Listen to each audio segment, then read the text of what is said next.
محمد علی جناح قانون پڑھے ہوئے، قبلہ شیخ الاسلام بھی قانون پڑھے ہوئے۔ ویسے مزیدار کی بات بتا دوں، کسی نے گاندھی سے کہا، کسی نے قائد اعظم رحمۃ اللہ علیہ سے کہا کہ آپ سے بڑے تو گاندھی لیڈر ہیں۔ انہوں نے کہا بھی ہوں گے بڑے، میں کب کہتا ہوں، پر کیسے؟ کہنے لگے جی وہ تو 2-3 دفعہ جیلوں میں گئے ہیں اپنی قوم کے لیے۔ فرمایا جیلوں میں جانا یہ علامت ہے کہ بڑے لیڈر ہیں؟ جیلوں میں تو جاتے ہی کرمنل لوگ ہیں، جاتے ہی کرمنل لوگ ہیں۔ تو میں نے قانون پڑھا ہوا ہے، میں نے کوئی جرم نہیں کیا، لہذا مجھے کوئی پکڑ بھی نہیں سکتا۔ اچھا وہ زمانے کی بات ہو رہی تھی کہ آپ نے خوش نصیب ہے کہ آپ نے وہ زمانہ پا لیا، امن ہے، سکون ہے، فرقہ واریت کا آپ کو اتنا نشان نظر نہیں آتا۔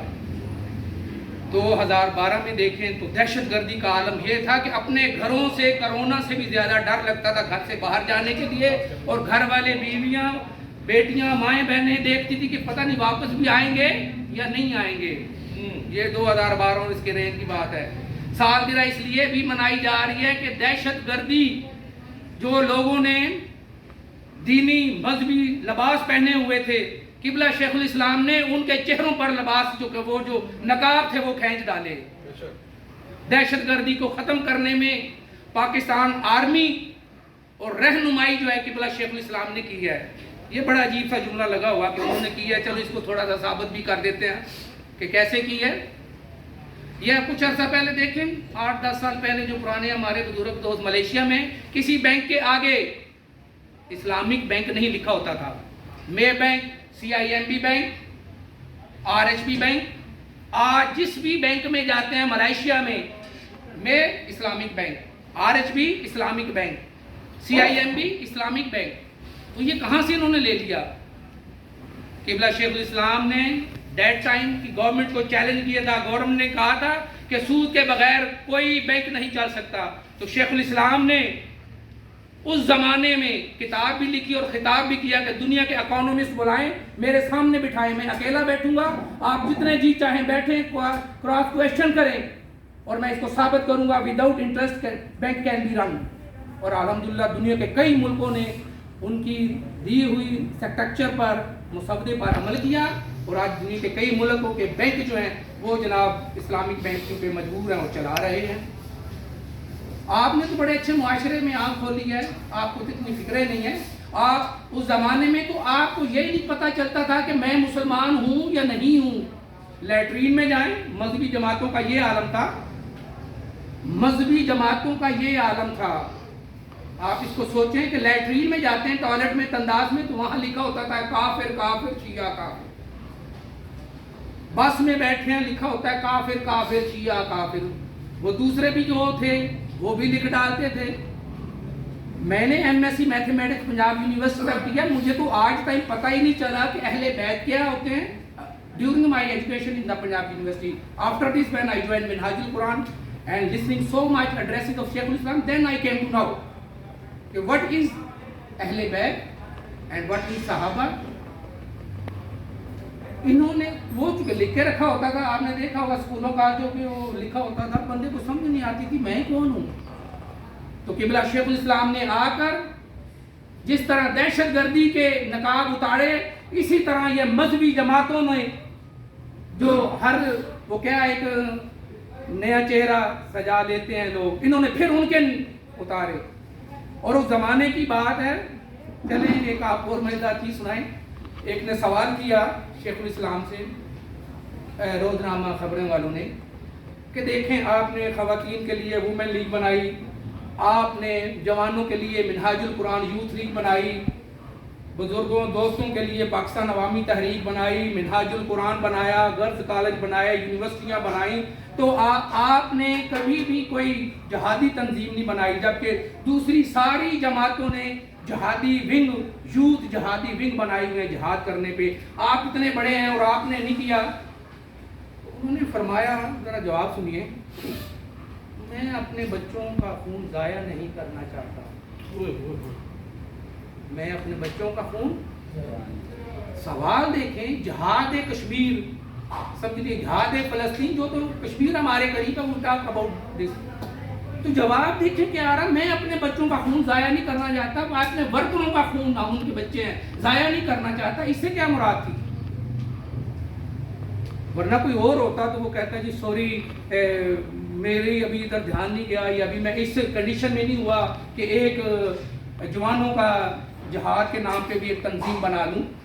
فرمایا میں اپنے بچوں کا خون ضائع نہیں کرنا چاہتا. مطلب یہ تھا جسے تم جہاد کہتے ہو، تم جہاد کہتے ہو، پردہ جہاد کا ہے. اندر کھاتے جو حساب چل رہے ہیں وہ ملک پاکستان کو تباہ کرنے کے لیے بہت سی فرنچائز بنائی گئی ہیں، just like KFC and McDonald. Label ان کا ہے، فرنچائز چل رہی ہیں. کوئی جیش محمد کے نام سے چل رہی ہے، کوئی لشکر طیبہ کے نام سے چل رہی ہے، کوئی پتہ نہیں کیا کیا نام سے چل رہے ہیں.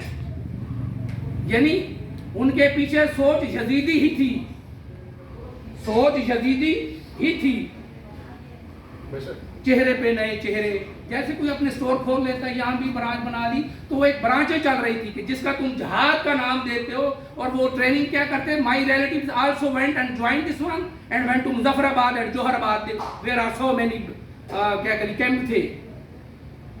تو میرے رشتہ دار بڑی مشکل سے واپس بھاگ کے آئے. تو ہم نے پوچھا کہ جہاد کیسے کیا؟ انہوں نے کہا جی جہاد کیا کرنا تھا، فرض نماز کے علاوہ تو نماز نہیں پڑھنے دیتے تھے، فرض نماز پڑھ کے دعا نہیں مانگنے دیتے تھے، اور صبح شام جو لیکچر ہوتا تھا وہ داتا سرکار ولی اللہ کے خلاف، شیخ عبد القادر جیلانی رضی اللہ تعالیٰ عنہ کے خلاف، حضرت خواجہ معین الدین چشتی اجمیری رحمۃ اللہ علیہ، بزرگان دین کے، اہل بیت کے، صحابہ کے خلاف ہی تعلیم دی جاتی تھی. اردن جہاد. یہی وجہ ہے کہ آج تک ہم نے ٹارگٹ کو کیوں نہیں اچیو کر سکے. ہر شخص کے دل میں درد ہے. کیا درد ہے؟ کشمیر کو دیکھتا ہے، ماؤں بہنوں کو دیکھتا ہے، جوانوں کی لاشیں دیکھتا ہے، سیریا کی بیٹیوں کو کوالالمپور کے پتھر میں بھیک مانگتے دیکھتا ہے، افغانستان کی تباہی دیکھتا ہے.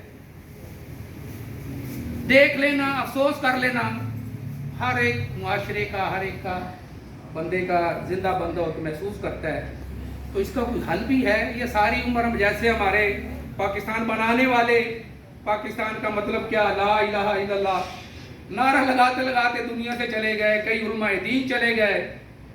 کیا ہم بھی اسی طرح ہی چلے جائیں گے یا ہمارے پاس کوئی امید کی کرن بھی ہے؟ تو وہ جو امید کی کرن ہے، یہ جو ہستی کارنامے پہ کارنامہ دے رہی ہے، آپ ان کو سنیں، دیکھیں، پرکھیں. ایک کاروبار کر لیں آپ. عامر صاحب کا کاروبار ہے، سلیم قاضی صاحب کا کاروبار ہے، رضا صاحب کا کاروبار ہے. اتنے کاروبار ہیں، جیسے پتہ چلتا ہے کہ جناب اگر اورنج منگا لیے جائیں تو بڑا فائدہ ہوگا. تو چلو یہ منہاج القرآن سے بھی کاروبار کر لو. اور کاروبار کی نوعیت کیا ہے؟ کسی نے حضرت عثمان غنی رضی اللہ عنہ سے فرمایا کہ اناج ہمیں دے دو. فرمایا نہیں، میں نے نہیں آپ کو دینا. انہوں نے کہا جی ہم آپ کو 1000 دینار دیتے ہیں، مثال کے طور پر 1000 دینار دیتے ہیں، یہ گندم ہمیں دو. فرمایا نہیں یہ بڑا گاہک ہے، میں نے اس کو دینی ہے. آپ ہم کو ہی دیتے تھے تو اس دفعہ کیا ہوا؟ چلے مقدی مکاؤ تو 2000 لو تو سانو سارے ہی دے دو. فرمایا نہیں، جو میرا گاہک ہے وہ اس سے بھی بڑھ کے دیتا ہے. کرتے کرتے مثال کے طور پر 10,000 دینار تک بات چلی گئی، جو 1000 رنگٹ کی ہوتی تھی یا 10,000 دے کے کہنے لگے یار اب تو بتاؤ وہ کون سا گاہک ہے؟ فرمایا وہ اللہ ہے، اس کو دو تو وہ 10 گنا بڑھا کے دیتا ہے. تو آپ نے کاروبار اپنے اللہ سے جوڑ کے دیکھیں.